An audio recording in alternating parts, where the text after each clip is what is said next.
ஓம் ஏகதந்தாய தத்புருஷாய வித்மகே வக்ரதுண்டாய தீமகி தன்னோ தந்தி பரசோதியார்.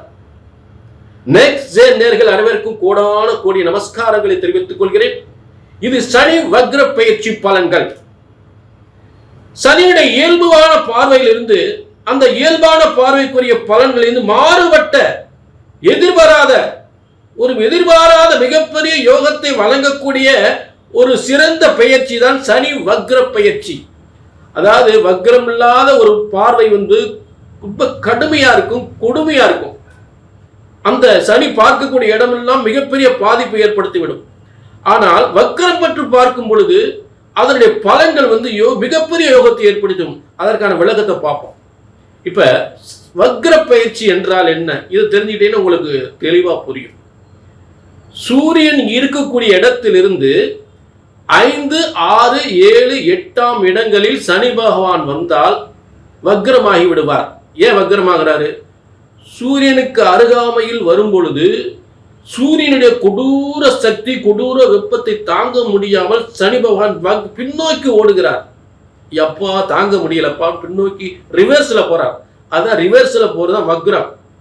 அப்ப அவருடைய இயல்பான ஒரு பார்வையினுடைய அந்த சக்தி, அந்த கொடூர பார்வை குறைந்து வக்ர பார்வையாக மாறுகிறது.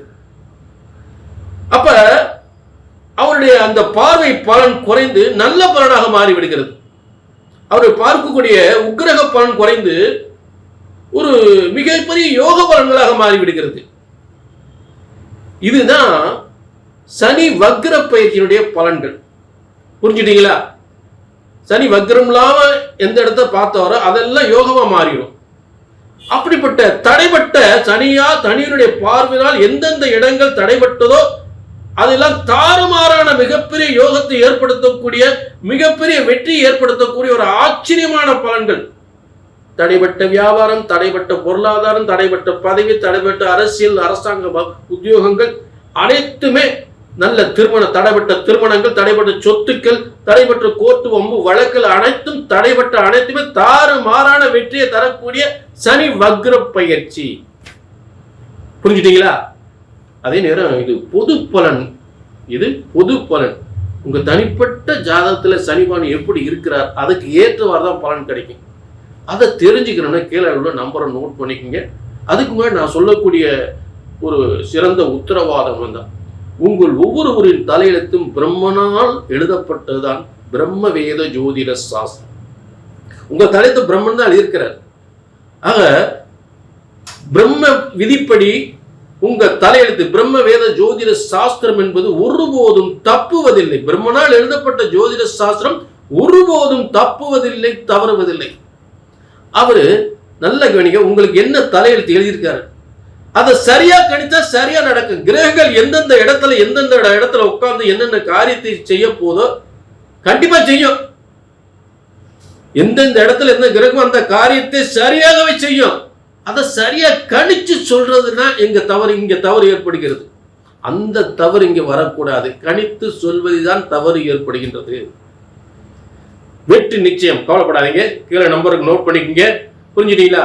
இங்க சொல்லக்கூடிய வார்த்தை தான், கணிச்சு அப்படி சொன்னது நடக்கணும். இதுதான் இங்க முக்கியம். புரிஞ்சுட்டீங்களா? ஆக கீழே நம்பருக்கு நோட் பண்ணிக்க, ஒரு அப்பாயின்மெண்ட் வாங்கி. கன்னி ராசிக்கு இந்த சனி வக்ர பயிற்சி எப்படி இருக்குன்றத பார்ப்போம். இப்ப கன்னி ராசிக்கு 7ஆம் இடத்தில் சனி பகவான் இயல்பான இருக்கக்கூடிய இடத்தில் 7ஆம் இடம் கணவர் ஸ்தானம், கலசர ஸ்தானம், வெளிநாட்டு ஸ்தானம், அரசியல் அரசாங்கத்தில் வெற்றி வரக்கூடிய ஸ்தானம் என்று சொல்லக்கூடிய அந்த 7ஆம் இடம். அப்ப முதல்ல இந்த கணவன் மனைவிக்கு ஏற்பட்ட பிரச்சனைகள் கண்டிப்பா தீரும். கணவன் மணி பிரிந்திருந்தால் அவர்கள் ஒன்று சேரக்கூடிய ஒரு சிறந்த யோகங்கள் ஏற்படும். காதல் திருமணங்கள் வெற்றி பெறும். நல்ல திருமண வாழ்க்கை பிரமாதமா அமையும். பிரிந்தவர் ஒன்று சேரலாம். அரசியல் அரசாங்கத்தில் ஏற்பட்ட தடைகள் நீங்க, அதனால் நல்ல பதவி யோகங்கள் ஏற்படும்.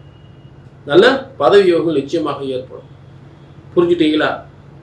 ஆக இப்படிப்பட்ட ஒரு சிறந்த யோகத்தை பெறக்கூடிய ஒரு உயர்ந்த காலமாக சனி வக்ர பயிற்சியின் காலங்களில் சனி பகவானுக்கு நிச்சயமாக ஏற்படும். அதுல மாற்று கருத்தே கிடையாது. அடுத்து சனி பகவான் அந்த 7ஆம் இடத்திலிருந்து அவர் பார்க்கக்கூடிய ஒரு ஸ்தானம் என்னன்னா, இப்ப பாக்கியஸ்தானத்தை பார்ப்பார். அப்போ தடைப்பட்ட உயர் பதவி, 9ஆம் இடம் உயர் பதவி, அதே நேரத்தில் உயர்ந்த செல்வங்கள் அடையக்கூடிய யோகம், பணம், புகழ், பேர், புகழ், அந்தஸ்து, அந்த பண வருமானமும் உயர்ந்த பதவியும் தடைபட்டிருந்தால் கண்டிப்பாக அந்த பண வருமானம் நமக்கு நிச்சயமாக கிடைக்கும். அதாவது நல்ல ஒரு எந்தவித தடையுமின்றி இந்த பண வருமானங்கள் நமக்கு கிடைக்கும். பதவி உயர் எந்தவித தடையுமின்றி நமக்கு கிடைக்கும். அவர் பாக்கியஸ்தானத்தை வக்ரம் பெற்று பார்க்கும் பொழுது புரிஞ்சுட்டீங்களா? ஆக முதலில் ஒரு மகிழ்ச்சியான வாழ்க்கை அமையும் என்பது உண்மை. அந்த மகிழ்ச்சியான வாழ்க்கையிலிருந்து உயர்ந்த நிலைக்கு செல்லக்கூடியவர்கள் தடைப்பட்ட உயர்ந்த காரியங்கள்லாம் வெற்றியாக மாறும். தடைப்பட்ட காரியங்கள்லாம் தாறுமாறான வெற்றி ஏற்படுத்தும். மிகப்பெரிய பதவி உயர்வு, பதவி முன்னேற்றத்தை ஏற்படுத்தும். புரிஞ்சுட்டீங்களா? அதுல எந்தவித மாற்று கருத்து இல்லை.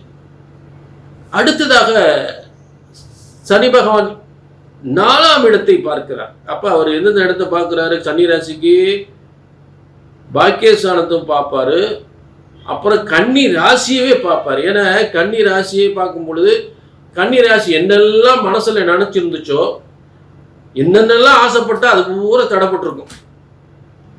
அப்ப நினைத்த காரியமெல்லாம் மிகப்பெரிய வெற்றி, நினைச்ச காரியமெல்லாம் ஆசை, கணவன் மனைவி வாழ்க்கை, திருமண வாழ்க்கை, பதவி உயர்வு, நல்ல வேலை வாய்ப்பு, நல்ல திருமண யோகங்கள் என்று சொல்லக்கூடிய அனைத்துமே கன்னிராசிக்காரன் என்னென்ன நினைக்கிறா அது போல மிகப்பெரிய வெற்றி, சுமூகமா ஆச்சரியப்படக்கூடிய அளவுக்கு மிகப்பெரிய வெற்றி ஏற்படுது. நல்லபடியா நடக்கும், பிரமாதமா இருக்கும். நல்ல பதவி கிடைக்கும், பதவி உயர்வு கிடைக்கும், நினைச்ச காரியமெல்லாம் வெற்றி. சரிங்களா? அடுத்து 4ஆம் இடம் வீடு, வண்டி, வாகனம். வீடு, வண்டி, வாகனம், நல்ல சொத்துக்கள், நல்ல வாகன யோகங்கள், நல்ல வீடு வாசல் கட்டக்கூடிய யோகங்கள், இதெல்லாம் பிரமாதமா அமையும். பிரமாதமா சூப்பரா அமையும். புரிஞ்சுட்டீங்களா? ஆக இந்த சனி வக்ர பயிற்சியினால் இப்படிப்பட்ட யோகங்கள் கன்னிராசிக்கு பிரமாதமா அமைய போறது. அதே நேரம் உங்களுடைய சுய ஜனன ஜாதகத்தில் சனிபான் வக்ரமாக இருந்தால் நிச்சயமாக ஆச்சரியப்படக்கூடிய தாறுமாறான தடைப்பட்ட தாறுமாறான யோகங்கள் அனைத்தும் மிகப்பெரிய வெற்றி ஏற்படுத்தும். அடிக்குது பாரு யோகம் அப்படின்னு சொல்லக்கூடிய அளவுக்கு, ஆச்சரியப்படக்கூடிய அளவுக்கு மிகப்பெரிய யோகத்தை ஏற்படுத்தும். உங்கள் ஜாதகத்தில் சனிபான் வக்ரமாக இருக்க வேண்டும். இது பொது பலன். இது எப்படி தெரிஞ்சுக்கிறது?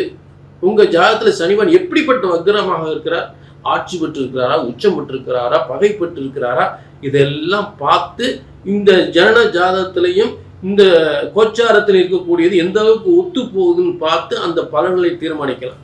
அதுதான் சுய ஜாதகத்தையும் பார்த்துக்கணும். ஜோதிடம் நல்ல கவனிங்க. ஜோதிடம் என்பது ஒருபோதும் தப்புவதில்லை, தவறுவதில்லை. பிரம்மனால் எழுதப்பட்ட தலையெழுத்து ஒருபோதும் தப்புவதில்லை. உங்கள் தலையெழுத்தை சரியாக கணித்தால் சரியாக நடக்கும். புரிஞ்சுட்டீங்களா? கீழே நம்பர் இருக்கு, நோட் பண்ணிக்க, ஒரு அப்பாயின்மெண்ட் வாங்கிக்கலாம்.